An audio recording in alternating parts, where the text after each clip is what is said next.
ನನ್ನ ಹೆಸರು ವಿಮಲಾ. ನಾವು ಚೆನ್ನೈ ಕೊಳತೂರು ಭಾಗದಲ್ಲಿದ್ದೀವಿ. ನಮಗೆ ಮದ್ವೆಯಾಗಿ ಒಬ್ಬ ಮಗಳಿದ್ದಾಳೆ. 18 ವರ್ಷದಿಂದ ನನಗೆ ಸೈತಾನನ ಹೋರಾಟ ಇತ್ತು. ಶುಕ್ರವಾರ, ಮಂಗಳವಾರ, ಅಮಾವಾಸ್ಯೆ, ಹುಣ್ಣಿಮೆ ಈ ತರ ಟೈಮಲ್ಲೆಲ್ಲ ನನಗೆ ಹುಷಾರೇ ಇರಲ್ಲ. ಬೆಳಗ್ಗೆ ಎದ್ದೇಳ್ಬೇಕಾದ್ರೆ ಶರೀರ ಒಂಥರ ಬಲಹೀನವಾಗಿರುತ್ತೆ, ವೆಯ್ಟ್ ಆಗಿರುತ್ತೆ, ತುಂಬಾ ದ್ವೇಷ, ಕೋಪ ಬರುತ್ತೆ.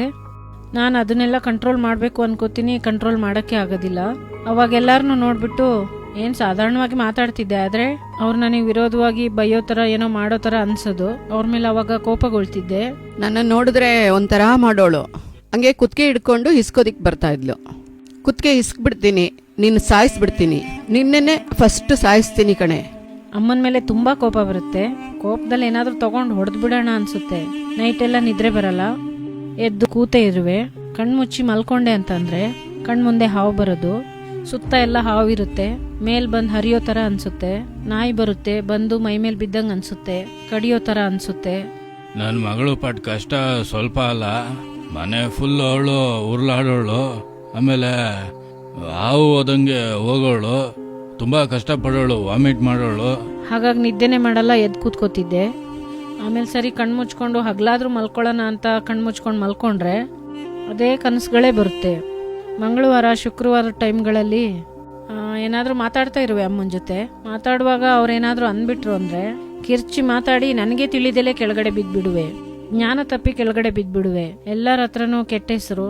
ಜೊತೆಲಿ ಇದ್ಕೊಂಡು ನೋಡ್ಕೊಳ್ಳೋ ಅಂತವ್ರು ಕೂಡ ಬೇಡ ಅನ್ನೋಷ್ಟು ಮಟ್ಟಿಗೆ ದ್ವೇಷ ಉಂಟು ಮಾಡೋ ತರ ಮಾಡೋದು. ನಮ್ಮಮ್ಮ ಈ ತರ ಇದ್ದಿದ್ರಿಂದ ನನಗೆ ತುಂಬಾನೇ ಕಷ್ಟ ಆಗಿತ್ತು. ಬೇರೆಯವ್ರ ಅಮ್ಮ ಎಲ್ಲ ನಾರ್ಮಲ್ ಆಗೇ ಇದಾರಲ್ಲ, ಅವರೇ ಕೆಲಸ ಮಾಡ್ತಾರೆ, ಎಲ್ಲಾನು ಮಾಡ್ತಾರಲ್ಲ.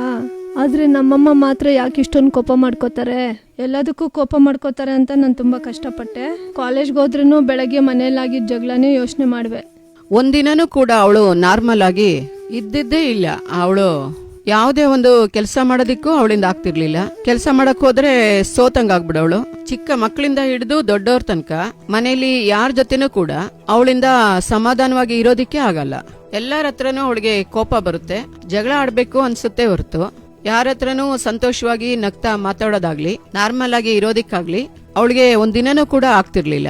ತುಂಬಾ ಸಾರಿ ಈ ತರ ಎಲ್ಲ ಮನೇಲಿ ಏನಾದ್ರೂ ಸಮಸ್ಯೆ ಮಾಡ್ಬಿಟ್ಟೆ ಅಂತಂದ್ರೆ ಒಬ್ಳೆ ಹೋಗಿ ಕೂತ್ಕೊಂಡ್ ರೂಮಲ್ಲಿ ಅಳ್ತಾ ಇರುವೆ. ಕೋಪ ಮಾಡ್ಬಾರ್ದು ಅನ್ಕೋತೀನಿ, ಕೋಪ ಮಾಡ್ಕೋತೀನಿ. ಯಾರಿಗೂ ಕೋಪ ಬರ್ಸ್ಬಾರ್ದು, ಅಮ್ಮಂಗ್ ಈ ತರ ಮಾತಾಡ್ಬಾರ್ದು, ಅಪ್ಪಂಗ್ ಈ ತರ ಮಾತಾಡ್ಬಾರ್ದು ಅನ್ಕೋತೀನಿ. ಆದ್ರೆ ಆತರ ಇರಕ್ಕೆ ಆಗಲ್ಲ. ಈ ತರ ಸಮಸ್ಯೆಲಿರುವಾಗ ಪ್ರಾರ್ಥಿಸೋಣ ಬನ್ನಿ ಕಾರ್ಯಕ್ರಮನ ನಾವ್ ಯಾವಾಗ್ಲೂ ನೋಡ್ತಾ ಇರುವಿ. ಕೊರೋನಾ ಟೈಮಲ್ಲಿ ಯಾವಾಗ ಸ್ಟಾರ್ಟ್ ಮಾಡಿದ್ರೋ ಅವಾಗ್ಲಿಂದಲೂ ನಾವು ಪ್ರಾರ್ಥಿಸೋಣ ಬನ್ನಿ ನೋಡ್ತಾನೆ ಇರ್ತೀವಿ. ಆತರ ನೋಡುವಾಗ 2023 ಆಗಸ್ಟ್ ಫಸ್ಟ್ ವೀಕಲ್ಲಿ ಅದ್ಭುತ ಮಹೋತ್ಸವ ಅಂತ ಹಾಕಿದ್ರು. ಅವತ್ತು ಅಮ್ಮ ಹೇಳಿದ್ರು, ಇವತ್ತು ಬೆಳಗ್ಗೆಯಿಂದ ನೀನ್ ಫಾಸ್ಟಿಂಗ್ ಇರು, ಫಾಸ್ಟಿಂಗ್ ಇದ್ದಿವತ್ತು ಪ್ರಾರ್ಥನೆ ಮಾಡೋಣ, ದೇವರು ಖಂಡಿತ ಇವತ್ತು ನಿನಗೊಂದು ಬಿಡುಗಡೆ ಕೊಡ್ತಾರೆ ಅಂತ. ಆಮೇಲೆ ಸಂಜೆ ಪ್ರೇಯರ್ ಬರುತ್ತಲ್ಲ ಅಂತ ಸಂಜೆ ಕೂತ್ಕೊಂಡು ಪ್ರೇಯರ್ ನೋಡ್ತಾ ಇದ್ವಿ. ಆಗ ಮೋಹನ್ ಸಿ ಅಣ್ಣ ಅವರು ದುರಾತ್ಮದಿಂದ ಬಿಡುಗಡೆಗಾಗಿ ಪ್ರೇಯರ್ ಮಾಡ್ತಾ ಇರ್ಬೇಕಾದ್ರೇನೆ ನನಗೊಂಥರ ಇತ್ತು. ಒಂದೊಂದು ಮನೆಯೊಳಗೂ ಯೇಸುವಿನ ರಕ್ತವನ್ನ ಪ್ರೋಚಿಸಿ ನಾನು ಪ್ರಾರ್ಥಿಸುತ್ತೇನೆ. ದುಷ್ಟ ಮಂತ್ರ ಶಕ್ತಿಗಳು ಸುಟ್ಟು ಹೋಗಲಿ, ತಗಡುಗಳು ಸುಟ್ಟು ಹೋಗಲಿ ಯೇಸುವಿನ ನಾಮದಲ್ಲಿ. ದುರಾತ್ಮಗಳು ನೀಗಲಿ, ಭಯದ ಆತ್ಮಗಳು ಯೇಸುವಿನ ನಾಮದಲ್ಲಿ ನೀಗಲಿ. ದುಷ್ಟ ಹಾವಿನ ಆತ್ಮಗಳನ್ನು ಕತ್ತರಿಸುತ್ತೇನೆ ಯೇಸುವಿನ ನಾಮದಲ್ಲಿ. ಮಂತ್ರದಲ್ಲಿ ಕ್ರಿಯೆ ಮಾಡುವಂತ ಕೋತಿಯ ಆತ್ಮವನ್ನು ಗದರಿಸುತ್ತೇನೆ ಯೇಸುವಿನ ನಾಮದಲ್ಲಿ. ದುರಾತ್ಮಗಳು ಬಿಟ್ಟು ಹೋಗಲಿ, ಆ ಕ್ರಿಯೆಗಳು ಲಯವಾಗಲಿ. ಒಬ್ಬೊಬ್ಬರಿಗೂ ಬಿಡುಗಡೆ, ಒಬ್ಬೊಬ್ಬರಿಗೂ ಬಿಡುಗಡೆ. ನನ್ನೊಳಗಡೆಯಿಂದನೇ ಏನೋ ಒಂದು ರೀತಿಲಿ ಸೌಂಡು, ಏನೋ ಒಂಥರ ಬೆಕ್ಕು ಕಿರ್ಚಿ ಸೌಂಡ್ ಮಾಡೋ ಥರ, ಆ ಥರ ಹತ್ಕೊಂಡು ನಾನು ಸೌಂಡ್ ಮಾಡಿ ಕೆಳಗಡೆ ಬಿದ್ದುಬಿಟ್ಟೆ.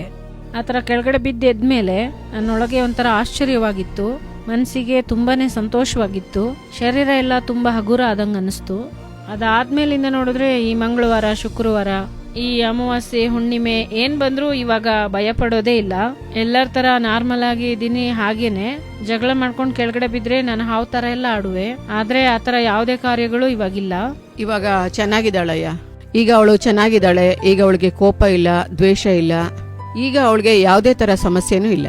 ತುಂಬಾ ನಾರ್ಮಲ್ ಆಗಿ ಯಾವ ತರ ಇರ್ತಾರೋ ಆ ತರ ಬದಲಾದ್ರು. ನನಗೆ ತುಂಬಾ ಸಂತೋಷ. ನಮ್ಮಮ್ಮನ್ನ ಆ ತರ ನೋಡಿ ಇವಾಗ ಈ ತರ ನೋಡಕ್ಕೆ ತುಂಬಾ ಸಂತೋಷ. ಇವಾಗ ಕನ್ಸಲ್ಲಿ ಹಾವು ಬರೋ ತರ ಸ್ವರೂಪ ಬರೋದು, ರೂಪ ಬರೋದು ಇವಾಗ ಅದೇನು ಕೂಡ ಇಲ್ಲ. ಈ ಕಳೆದ 3 ತಿಂಗಳಿಂದ ದೇವ್ರು ನನಗೆ ಪೂರ್ಣ ಬಿಡುಗಡೆ ಕೊಟ್ಟಿದ್ದಾರೆ. ಚೆನ್ನಾಗಿ ಊಟ ಮಾಡ್ತೀನಿ, ಮಲಗ್ತೀನಿ, ಆಕ್ಟಿವ್ ಆಗಿದ್ದೀನಿ. ಹಾಗೆ ಚೆನ್ನಾಗಿ ಪ್ರೇಯರ್ ಮಾಡೋದಕ್ಕೆ, ಬೈಬಲ್ನ ಓದೋದಕ್ಕೆ ದೇವ್ರು ಇವಾಗ ಕೃಪೆ ಕೊಟ್ಟಿದ್ದಾರೆ. 18 ವರ್ಷ ಸೈತಾನನ ಹೋರಾಟದಲ್ಲಿದ್ದ ನನಗೆ ಪೂರ್ಣ ಬಿಡುಗಡೆ ಕೊಟ್ಟಂತ ಯೇಸಪ್ಪನಿಗೆ ಕೋಟ್ಯಾನುಕೋಟಿ ಸ್ತೋತ್ರ.